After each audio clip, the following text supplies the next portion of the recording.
السلام علیکم ورحمۃ اللہ وبرکاتہ۔ بہت دیر سے بیوہ فریدہ تھیلی لیے اپنے امیر دیور کے دروازے پر کھڑی تھی، لیکن دیورانی نے گوشت دینے کے بجائے دھکے دے کر اسے بھگا دیا اور کسی کو بھی گوشت نہ دیا تھا۔ فریدہ میں اتنی ہمت نہیں تھی کہ وہ کسی اور کے دروازے پر جاتی، اس لیے خاموشی سے سڑک کنارے پڑے کچھ گوشت کے ٹکڑے اٹھا کر گھر پہنچ گئی تھی اور وہی بچوں کو پکا کر کھلایا۔ 2 مہینے گزرے تھے کہ پتہ چلا دیورانی اور اس کے بچے ہسپتال میں بھرتی ہیں، کیونکہ ان سب نے قربانیوں کا گوشت۔ کبھی کبھی سفید پوش لوگوں کے لیے اپنی سفید پوشی کا بھرم رکھنا بہت ہی مشکل ہو جاتا ہے، خاص کر اس وقت جب کوئی خاص موقع ہو اور لوگ سوال جواب کریں تو سفید پوش لوگ شرمندگی کا شکار ہونے لگتے ہیں۔ عید الاضحیٰ کے دن قریب آئے تو لوگ فریدہ سے بھی سوال جواب کرنے لگے۔ کیا تم حصہ نہیں ڈالو گی؟ کیا تمہارے گھر بکرا بھی نہیں آئے گا؟ کیا قربانی کا کوئی ارادہ نہیں ہے؟ فریدہ تو بڑی تھی سمجھدار، اس لیے وہ لوگوں کو اپنے حساب سے جواب دے رہی تھی، لیکن فریدہ کے چھوٹے چھوٹے بچے جو کم عمری میں ہی یتیم ہو گئے تھے، ان سوالوں کے تیروں ان کے کریجے چھلنی کر رہے تھے۔ شام بھی جب فریدہ کا چھوٹا بیٹا کھیل کود کر گھر لوٹا تو اماں کے گوڑے تلے بیٹھ گئے۔ آنکھوں میں آنسو بھر کر فریدہ سے پوچھنے لگا، اماں، کیا اس بار بھی ہمارے گھر میں جانور نہیں آئے گا؟ جب تک ابا جان زندہ تھے تو ہر سال بکرا تو لاتے تھے نا، کیا آپ ہمارے لیے بکرا بھی نہیں لے سکتی؟ اپنے یتیم بچے کے ایسے سوال سن کر بیوہ فریدہ کا کلیجہ چھلنی ہو گیا، جنہوں نے ساری زندگی آسائشوں میں گزاری ہو، جب ان پر کڑا وقت پڑتا ہے تو ایک ایک لمحہ بھاری ہو جاتا ہے۔ فریدہ کے لیے بھی فی الحال زندگی اسی دوراہے پر کھڑی تھی۔ جب فریدہ شادی ہو کر کیسر کے گھر پہنچی تو زندگی کا جو سنہرا دور شروع ہوا تھا وہ ہر کسی کی نظروں میں کھٹکتا تھا۔ دراصل کیسر ایک بہت ہی بڑا کاروباری آدمی تھا، پیسے کی کوئی کمی نہ تھی، لیکن اس نے کبھی اپنے پیسوں کو اپنی ذات تک محدود نہیں رکھا۔ وہ ہمیشہ خاندان والوں، رشتہ داروں اور غریب غربا کو پوچھا کرتا، اور یہاں تک کہ ایک قربانی اپنے گھر کی کرتا تو 10 قربانیاں غریبوں کو بھی کرواتا۔ شروع سے ہی فریدہ نے یہی سب کچھ دیکھا تھا، پھر جب بچے ہوئے تب بھی کیسر کا یہی حال رہا۔ وہ ہمیشہ دوسروں کو بہت اہمیت دیتا تھا اور کبھی کسی کا دل نہ دکھنے دیتا۔ غریبوں کو اتنا زیادہ پوچھتا کہ غریب فریدہ کے دروازے پر لائنیں لگا کر کھڑے رہتے۔ کیسر نے کبھی اپنے ہاتھ تنگ نہ کیے تھے، اور یہی وجہ تھی کہ فریدہ کو خود بھی ایسی عادت ہو گئی تھی، لیکن وقت اور حالات ہمیشہ ایک جیسے نہیں رہتے۔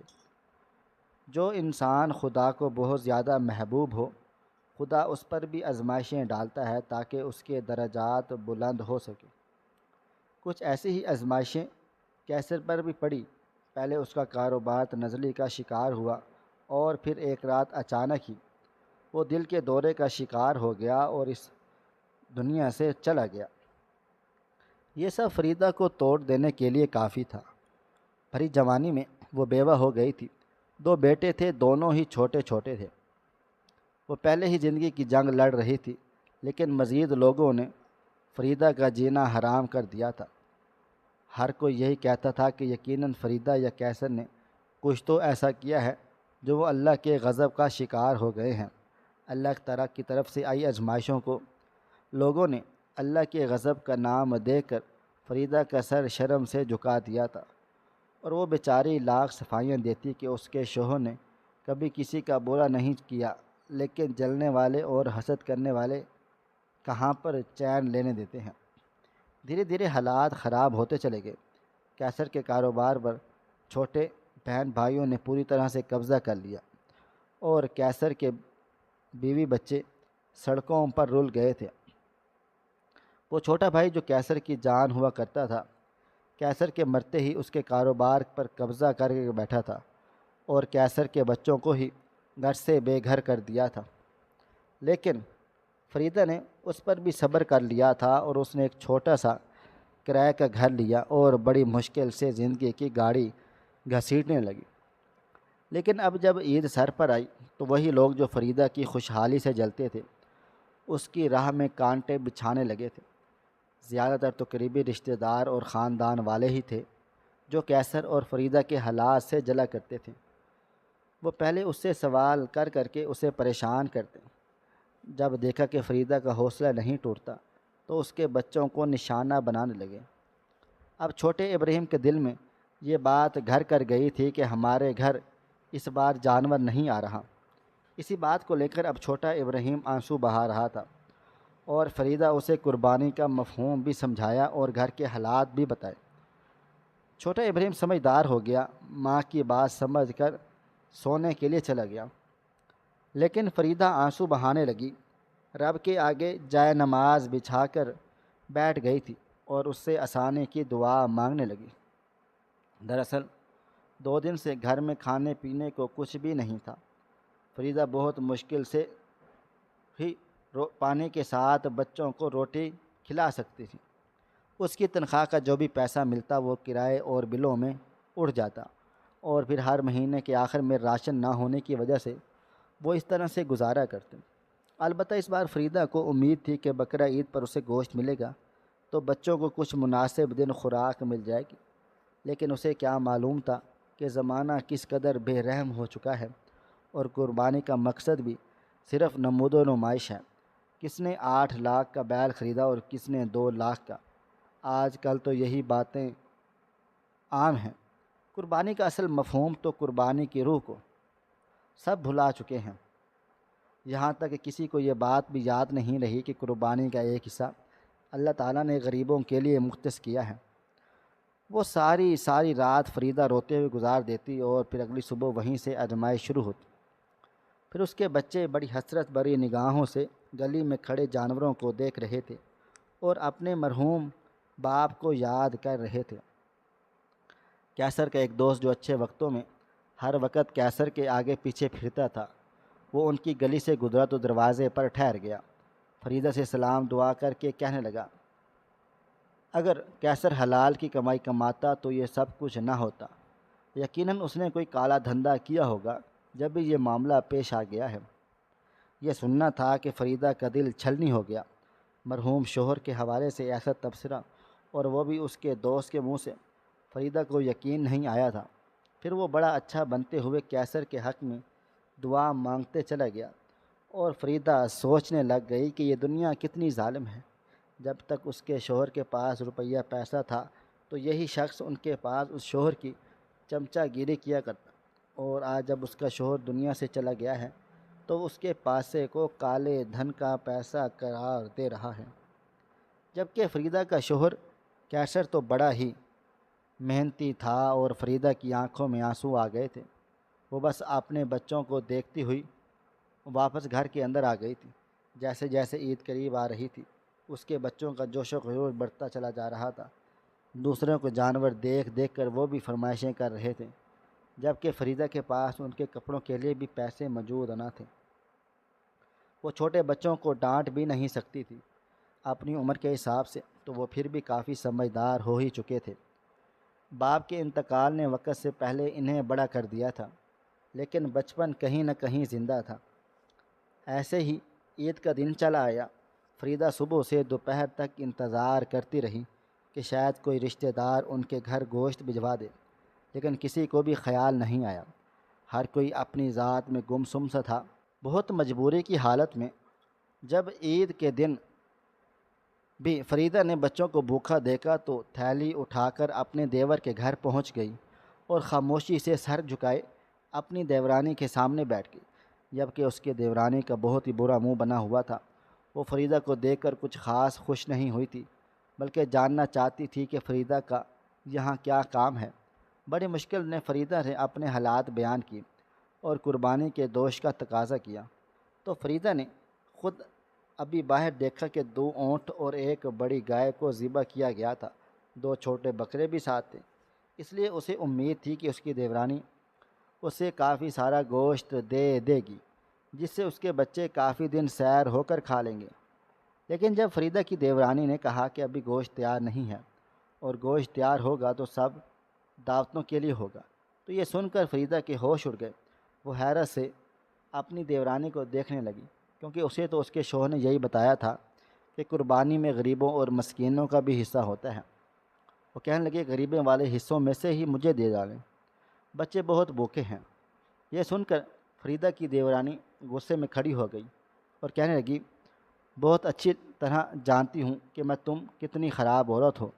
گھر میں سب کچھ موجود ہوگا، لیکن یہاں تھیلی لے کر اس لیے آ گئی تاکہ میرے شوہر کے سامنے خود کو مظلوم ثابت کر سکوں، یہ بتا سکو کہ تمہارے حالات خراب ہیں۔ تمہارے میاں لاکھ روپے کماتا تھا، بینک بیلنس میں کچھ تو چھوڑ کر گیا ہوگا۔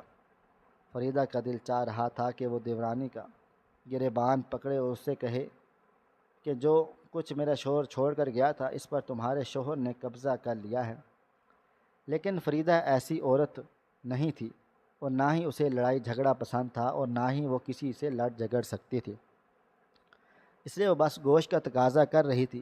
لیکن اس کی دیورانی نے اسے دھکے دے کر باہر نکال دیا اور ساتھ ہی گارڈز کو حکم دیا کہ وہ دوبارہ فریدہ کو گھر میں قدم نہ رکھنے دے۔ فریدہ کی آنکھوں میں آنسو جھلملانے لگے۔ خالی تھیلی لیے وہ وہاں سے چل پڑی اور پھر ایک سڑک کے کنارے جا کر بیٹھ گئی۔ سمجھ نہیں آ رہا تھا کہ بچوں کو کیا کھلائے گی۔ برے حالات تھے کہ اتنے میں گاڑی کے قریب آ کر رکی اور گاڑی کا شیشے کا نیچے اترا تو اندر موجود آدمی کو دیکھ کر وہ کچھ چونک گئی۔ یہ شکل جانی پہچانی تھی۔ پھر وہ آدمی کہنے لگا کہ میں کیسر کا بہت پرانا دوست ہوں۔ آپ کی شادی کے وقت میرے حالات بہت خراب تھے، تب کیسر بھائی نے میرا ہاتھ تھاما تھا، مجھے پردیس بھجوایا تھا، اور آج میں اللہ تعالیٰ کے فضل و کرم سے اپنے ہی ملک میں بڑا کاروبار کر رہا ہوں۔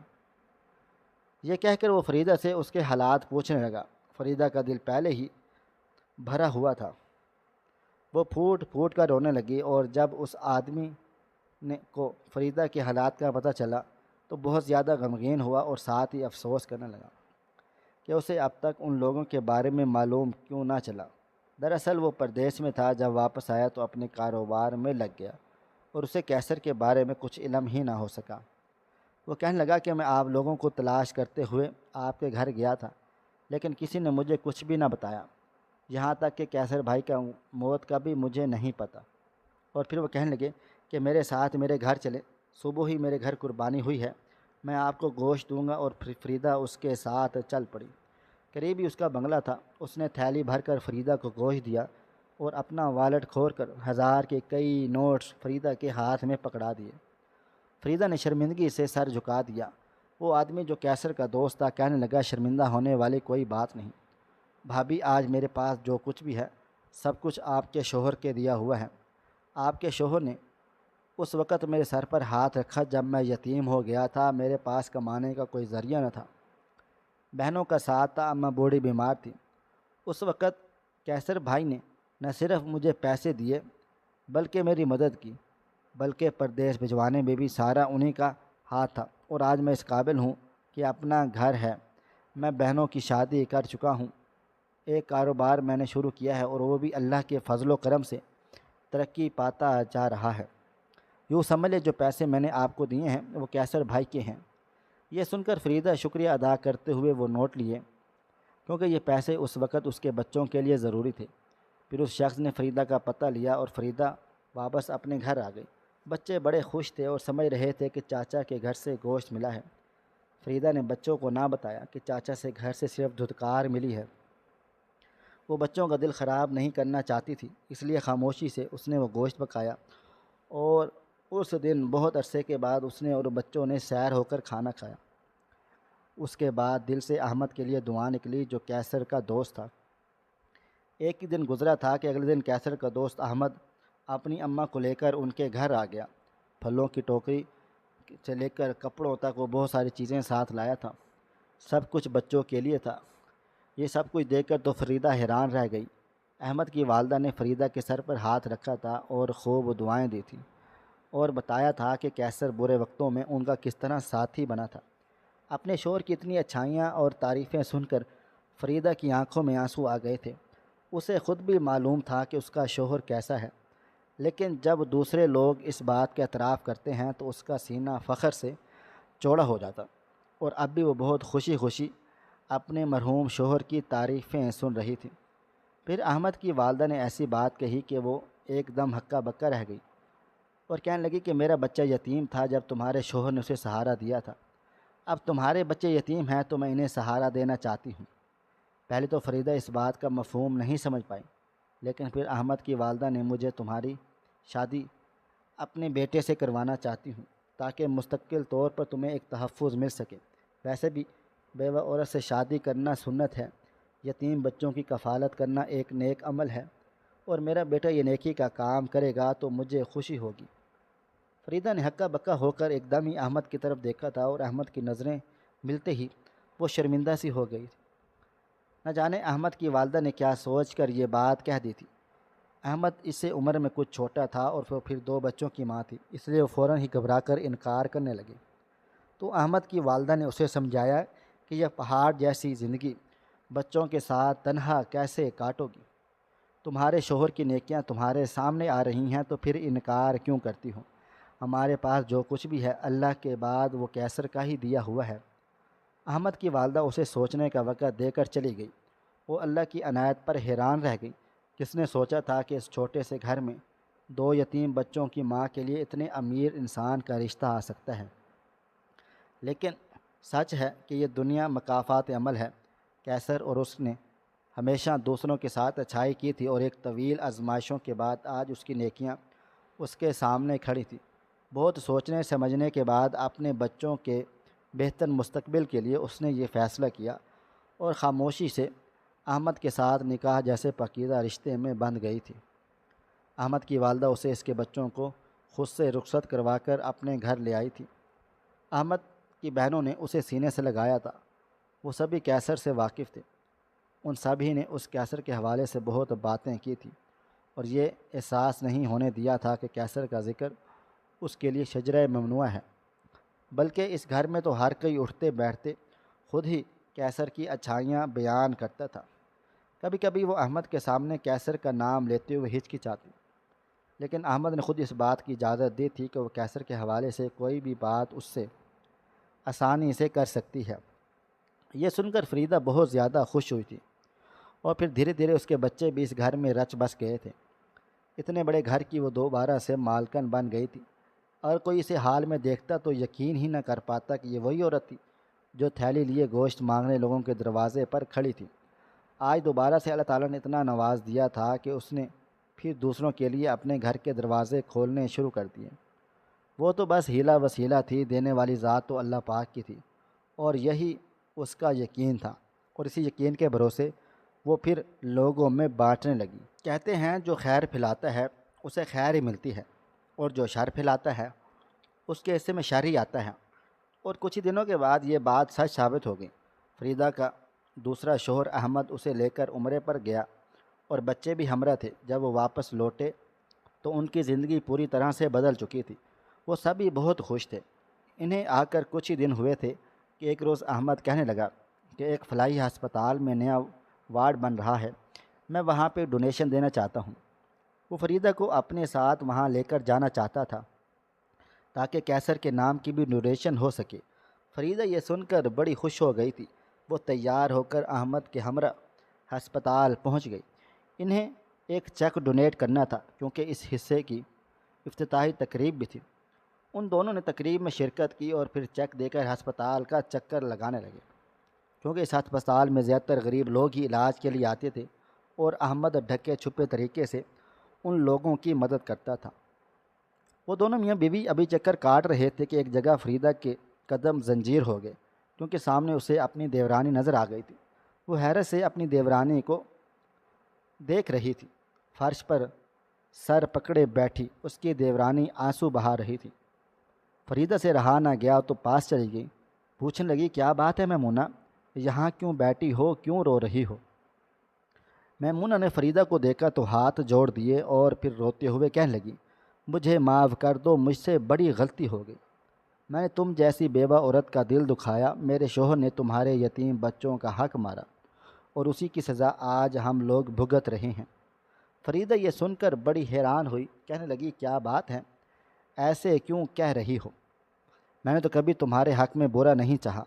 میمونہ روتے ہوئے کہنے لگی کہ جس گوشت کی تھیلی کے لیے میں نے تمہیں ذلیل کیا تھا، گھر سے بھگایا تھا، دروازے پر تمہیں دھکے پڑوائے تھے، وہی گوشت میرے بچوں کے لیے وبال جان بن گیا۔ سب کچھ ختم ہونے کے در پر ہے، میرے دونوں بچے زندگی اور موت کی جنگ لڑ رہے ہیں۔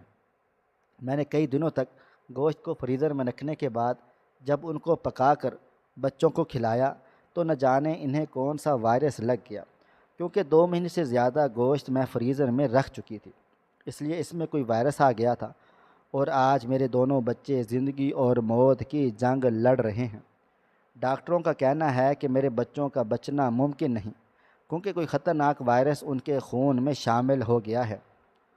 15 دن سے زیادہ اگر گوشت فریز کیا جائے تو اس میں بیکٹیریا پیدا ہو جاتے ہیں، اور وہی میرے بچے کے لیے موت کا سبب بننے والے ہیں۔ بچوں کی طبیعت خراب ہونے کی وجہ سے تمہارے بھائی کا بھی ایکسیڈنٹ ہوا تھا، اور وہ بھی دونوں پیروں سے معذور ہو گیا ہے۔ کاروبار اچانک ہی زمین بوس ہو گیا اور ہمارے حالات بگڑ گئے۔ میں جو خود پر اور اپنے پیسے پر بڑا اکڑتی تھی، آج منہ کے بل زمین پر گری ہوں۔ میرے پاس کچھ بھی تو نہیں رہا۔ میرا حال تو تم سے بھی برا ہے۔ مجھے لگتا ہے یہ سب کچھ اسی لیے ہوا کیونکہ ہم نے غریبوں کا حق مارا تھا۔ تمہارے شوہر کی جائیداد پر ہم نے ناجائز طریقے سے قبضہ کیا تھا، تمہاری بیوگی کا فائدہ اٹھایا تھا اور تمہارے یتیم بچوں کا سب کچھ اپنے نام کر لیا تھا۔ اس لیے قدرت کی طرف سے ہمیں یہ سزا مل گئی ہے۔ مجھے لگتا تھا کہ تم سیدھی سادی عورت ہو، تمہارے حصے کا سب کچھ ہم ہضم کر لیں گے تو بھی تم ہمارے خلاف کچھ نہیں کر سکو گی، لیکن میں بھول گئی کہ ایک ذات اوپر بھی موجود ہے، اور اگر کوئی اور ہمیں لگ گئی تو ہم برباد ہو جائیں گے۔ ہم نے اپنے فریزر میں گوشت کی تھیلیاں پڑی تھیں، کسی کو گوشت نہ دے کر میں نے وہی گوشت اپنے بچوں کو کھلانا چاہا تھا، اس لیے ہمارے ساتھ یہ سب کچھ ہو گیا تھا۔ میمونہ روتے ہوئے کہنے لگی، میں نے خدا کا حکم نہیں مانا، حکم عدولی کی ہے، اور اس کی سزا ہمیں اس صورت میں ملی ہے کہ آج میرا شوہر دونوں پیروں سے معذور ہے اور دونوں بچے زندگی اور موت کی کشمکش میں ہیں۔ میمونہ کی باتوں کو میں نے ہکا بکا کر دیا، اور میں نے کبھی میمونہ کو بد دعا نہیں دی تھی اور نہ ہی یہ چاہا تھا کہ اس کا گھر خراب ہو، اس کے بچے اس حال کو پہنچے، لیکن انسان جو کرتا ہے اس کا صلہ دنیا میں ہی ملتا ہے اور آخرت میں بھی ملے گا۔ میمونہ نے میرے بچوں کا حق مارا تھا اپنے بچوں کا مستقبل سنوارنے کے لیے، اس نے ہمیں در در کی ٹھوکریں کھانے کے لیے چھوڑ دیا تھا، تو جو کچھ میرے شوہر کا تھا اسے اس کے شوہر نے اپنا سمجھ کر قبضہ کر لیا تھا، اور آج قدرت کی طرف سے جب رسی کھینچی گئی تو وہ لوگ منہ کے بل زمین پر گر گئے تھے۔ نہ بچوں کی صحت رہی تھی اور نہ ہی میرا دیور کسی لائق رہا تھا۔ دیورانی بھی ایک فلاحی اسپتال کے فرش پر سر پکڑے بیٹھی تھی۔ خدا کا انصاف ہو گیا تھا۔ میں نے احمد کی طرف دیکھا تو وہ بھی سارا سچ سمجھ گیا تھا۔ اس نے اپنا وائلٹ کھولا، کچھ پیسے نکال کر میری دیورانی کی طرف بڑھائے۔ اس کی آنکھوں میں آنسو آ گئے تھے۔ میں نے اس سے وعدہ کیا کہ میں ہر ممکن اس کی مدد کروں گی، کیونکہ کیسر نے مجھے یہی سکھایا تھا کہ کوئی کچھ بھی کرے ہمیں ہمیشہ اچھائی کرنی چاہیے۔ اس لیے میں نے اسے اپنی دیورانی کے ہر برے سلوک کو معاف کر دیا اور اس کے ساتھ اپنا رویہ مناسب رکھا۔ وہ مجھ سے معافی مانگ رہی تھی، میں نے دل سے اسے معاف کر دیا تھا۔ احمد مجھے واپس لے کر گھر پہنچے تو میرے بچے گارڈن میں کرکٹ کھیل رہے تھے۔ انہیں دیکھ کر میرا دل خوشی سے کھل اٹھا تھا۔ میرا گھر دوبارہ سے آباد ہو گیا تھا۔ میرا پہلا شوہر کیسر تو میرے ساتھ نہیں رہا تھا، لیکن اس کی اچھائیاں آج بھی میرے ساتھ تھیں، میرے سامنے تھیں۔ میرے بچے خوشحال زندگی گزار رہے تھے۔ میں ابھی تک میمونہ کے پاس جاتی ہوں، اس کی مدد کرتی ہوں۔ میں نے اپنے گھر کے دروازے غریبوں کے لیے کھول دیے ہیں۔ پھر سے بقرہ عید آنے والی ہے۔ میں نے احمد سے کہہ دیا ہے کہ ہم غریبوں کے لیے علیحدہ سے قربانی کریں گے، اور گارڈز کو بھی یہ ہدایت کر دی ہے کہ کوئی بھی غریب ہمارے دروازے سے خالی ہاتھ نہیں لوٹنا چاہیے۔ جو کوئی شاپر لے کر ہمارے دروازے پر آئے گا وہ خالی ہاتھ نہیں جائے گا۔ یہی کیسر نے مجھے سکھایا تھا اور یہی احمد کا طریقہ کار تھا، اور یہی صحیح طریقہ ہے۔ اسی ذریعے ہم اللہ کو راضی کر سکتے ہیں۔ جب اللہ تعالیٰ نے ہمیں اس قابل بنا دیا ہے کہ ہم دوسروں کی مدد کر سکیں تو پھر ہم اپنے گھر کے دروازے کیوں بند کریں؟ میں اپنے بچوں کو بھی یہی تربیت دے رہی ہوں، اور آپ سب سے یہی کہوں گی کہ عید الاضحیٰ کے موقع پر قربانی کے گوشت کو فریزر میں سٹور نہ کریں۔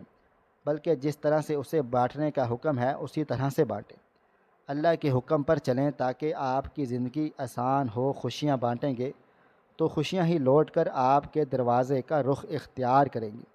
ناظرین، مزید اس طرح کے سبق آموز واقعات اور کہانیاں سننے کے لیے ہماری ویڈیوز کو لائک کریں، شیئر کریں اور ہمارے چینل کو سبسکرائب کر لیں۔ شکریہ۔ اللہ حافظ۔